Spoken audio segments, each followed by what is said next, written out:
Toka nimekuja Simba ni uwanja ambao tunapata matokeo mazuri tukiwa hapa kwenye uwanja huu wa Tabora, na kwa upande wangu pia niseme ni uwanja mzuri kwa sababu hapa nimecheza zaidi ya mechi 4, nimeweza kufunga goli 4. Kwa hiyo niseme kwamba uwanja ni uwanja mzuri kwa upande wangu pia pamoja na timu kwa ujumla, kwa sababu mechi zote ambazo tumecheza hapa tumepata matokeo. Mechi haikuwepo rahisi kwa sababu mechi kama hizi ndo zinawaumiza watu sana. Ukiangalia tunapambana kuweza kuchukua ubingwa, wao hawana cha kupoteza. Kwa hiyo utaona ni mechi ambayo ilikuwa ngumu kwetu kuhakikisha kwamba tunatafuta goli la mapema, na kweli tumezipata, zimetupunguzia pressure niseme hivyo.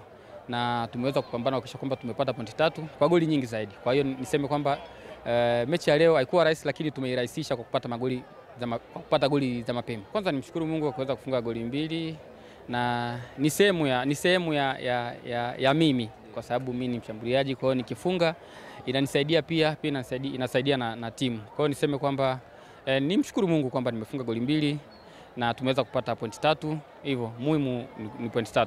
Kwanza niweze kuwashukuru NBC Premier League kwa kuweza kunichagua kuwa mchezaji bora. Haikuwa rahisi, wachezaji wengi wamecheza vizuri lakini nimechaguliwa mimi. Hivyo niweze kumshukuru Mungu pamoja na kuwashukuru NBC pamoja na ligi kuu ya Tanzania pamoja na wachezaji wenzangu kunisupport kuhakikisha kwamba naonekana kuwa mchezaji bora. Hivyo niweze kuwapongeza pia mashabiki kwa kujitokeza kwa wingi na kwa kutoa masa yao kuona kwamba Kibu anafaa kuwa mchezaji bora. Ya Kagera Sugar pia ni mechi muhimu zaidi ya hii hapa ambayo tumecheza leo, na tutakuwepo nyumbani. Kwa hiyo tutakuwepo na faida kubwa kwamba mechi tunacheza nyumbani na uwanja ambao tumezoea zaidi wa KMC, hivyo tutakwenda kufanya vizuri.